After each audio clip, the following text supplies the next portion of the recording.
மூன்றாம் பிறை தரிசனம் வெள்ளிக்கிழமையுடன் இணைந்து வருகிறது. இதை செய்கிறவங்களுக்கு தங்கம் சார்ந்த பிரச்சனை, தங்கன அடமான நகை திரும்பி வரும், தங்கம் சேரும். இந்த வழிபாட்டை அனைவரும் செய்து 8 மணிக்குள்ள இந்த வழிபாடுகளை செய்யணும். விராலி மஞ்சள் வாங்கி அந்த விராலி மஞ்சளுக்கு பக்கத்துல ஒரு தட்டு நிறைய கல்லுப்பை பரப்பிக்கங்க. சென்ட்ரல்ல ஒரு நெய் அகல் விளக்கு ஏற்றி, ஸோ இந்த நாள்ல நீங்க ஒரு எளிய வழிபாடுகளை செஞ்சா உங்க வீட்டில் இருக்கக்கூடிய செல்வ தடைகள், தங்க தடைகள் செய்யலாம். மூன்றாம் பிறையை மட்டும் ஏன் நான் முக்கியத்துவமாக ஒரு வழிபாடாக தொடர்ந்து சொல்லிட்டு வரேன்னா, அந்த நாள்ல செய்யும் எந்த வழிபாடும் நமக்கு கைமேல் பலன்களை ஏற்படுத்துகிறது. அரட்பெரும் ஜோதி அரட்பெரும் ஜோதி தனிப்பெரும் கருணை அரட்பெரும் ஜோதி. குருவே சரணம் குருவே துணை, குலதெய்வமே சரணம் குலதெய்வமே துணை, குபேரரே சரணம் குபேரரே துணை. ஆனந்த வணக்கம் அன்பு அன்பர்களே, நல்லா இருக்கீங்களா? நல்லா இருங்க, நல்லா இருக்கட்டும். மூன்றாம் பிறை மனதை ஆனந்தப்படுத்தி சகல செல்வங்களையும் சகல ஐஸ்வர்யங்களையும் வாரி வாரி வழங்கும் அற்புதமான பிறைதான் மூன்றாம் பிறை. மூன்றாம் பிறையை மட்டும் ஏன் நான் முக்கியத்துவமாக ஒரு வழிபாடாக தொடர்ந்து சொல்லிட்டு வரேன்னா, அந்த நாளில் செய்யும் எந்த வழிபாடும் நமக்கு கைமேல் பலன்களை ஏற்படுத்தி தரும். பௌர்ணமி அப்படிங்கிற ஒரு வளர்ச்சியை நோக்கி போகிறதுல கவனிக்க வேண்டிய முதல் பிறையே மூன்றாம் பிறைதான். இந்த முறை சுக்கிரவார வெள்ளிக்கிழமையுடன் இணைந்த அற்புதமான மூன்றாம் பிறையா வருது.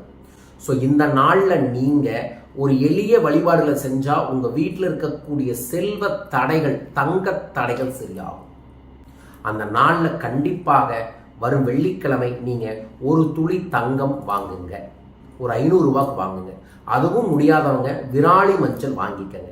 வாங்கிட்டு மாலையில சரியாக வெள்ளிக்கிழமை மாலை 6:45 8 மணிக்குள்ள இந்த வழிபாடுகளை செய்யணும். விராலி மஞ்சள் வாங்கி அந்த விராலி மஞ்சளுக்கு பக்கத்துல ஒரு தட்டு நிறைய கல்லுப்பை பரப்பிக்கங்க.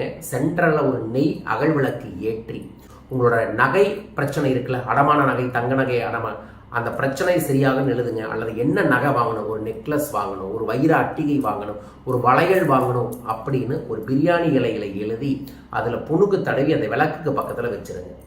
கண்டிப்பாக வெள்ளிக்கிழமை நீங்கள் மொச்சக்கொட்டையை பிரசாதமாக தயார் பண்ணி வையுங்க. மொச்சக்கொட்டை பிரசாதத்தை தயார் பண்ணி வச்சுட்டு உங்கள் வீட்டில் ஒரு குத்து விளக்கு ஏற்றிக்குங்க. இந்த வழிபாடு லட்சுமி வழிபாடாக மாறிடும், சுக்கிரவார வழிபாடாக மாறிடும், மூன்றாம் பிறை வழிபாடு, 3 வழிபாடோட சேர்த்து சொல்கிறேன்.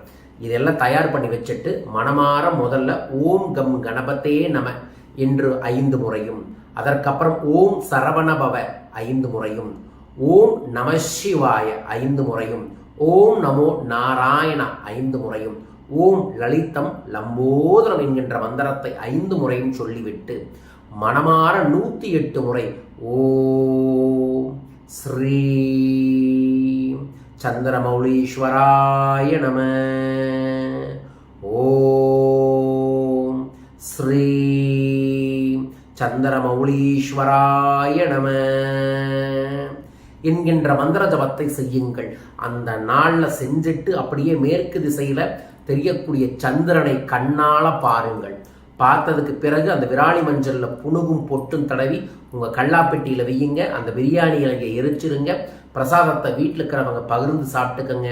தட்டில் போட்ட கல்லுப்பை சமையலுக்கு பயன்படுத்தி கொள்ளுங்கள். இதை மறக்காமல் வரும் வெள்ளிக்கிழமை மாலை அனைவரும் செய்யுங்கள். இது எல்லாம் செய்ய முடியாது அப்படிங்கிறவங்க கொஞ்சோண்டு தங்கமோ விராலி மஞ்சளோ வாங்கி புணுகு தடவி கையில் வச்சுக்கிட்டு மேற்கு திசை பார்த்து உட்கார்ந்து 108 முறை ஓம் ஸ்ரீம் சந்திரமௌலீஸ்வராய நம என்கின்ற மந்திர ஜபத்தை முழுமையாக செய்யுங்கள். செய்த பிறகு அதை கல்லாப்பெட்டியில் வச்சுக்கோங்க. இதை அனைவருமே வரும் வெள்ளிக்கிழமை செய்யுங்க. மேற்கு திசையில சந்திரன் மழை வரங்காட்டிக்கு கருக்களுக்கு தெரியலினாலும் இந்த மந்திர ஜபத்தை செய்யுங்க. அற்புதத்திலும் அற்புதம் ஏற்படும். இந்த ஆண்டின் முதல் மூன்றாம் பிறை தரிசனம் வெள்ளிக்கிழமையுடன் இணைந்து வருகிறது. இதை செய்கிறவங்களுக்கு தங்கம் சார்ந்த பிரச்சனை, தங்கன அடமான நகை திரும்பி வரும், தங்கம் சேரும். இந்த வழிபாட்டை அனைவரும் செய்து சகல ஐஸ்வர்யங்களும் பெருக. என்ன கிடைக்கும் இந்த வழிபாட்டை செய்ய போறீங்க கமெண்ட் பாக்ஸில் மென்ஷன் பண்ணிட்டு இந்த பெல் பட்டனை பிரஸ் பண்ணி சப்ஸ்கிரைப் பண்ணுங்க. மீண்டும் ஒரு அற்புத பதிவில் உங்களை சந்திக்கின்றேன். வாழ்க பணமுடன். நன்றிகள் கோடி. வரும் தைப்பூசத்தை முன்னிட்டு ஜனவரி 25 சென்னையில் சத்யநாராயண பூஜையை ஏற்பாடு பண்ணியிருக்கோம். சத்தியமா உங்க வாழ்க்கையில செல்வம் பெருகும் சத்யநாராயண பூஜையில கலந்துக்கிட்டான். சிறு காணிக்கையில இந்த முறை சத்யநாராயணோட பிரசாதமெல்லாம் உங்கள் வீட்டுக்கே அனுப்ப இருக்கின்றோம். வெளியூர் வெளிநாட்டில் இருக்கிறவங்களும் நீங்கள் உங்கள் பேரை பதிவு செய்து கொள்ளலாம். கிழக்கக்கூடிய தொலைபேசி எண்களில் தொடர்பு கொள்ளுங்கள். வாழ்க பணமுடன். நன்றிகள் கோடி. ஜெய் ஆனந்தம்.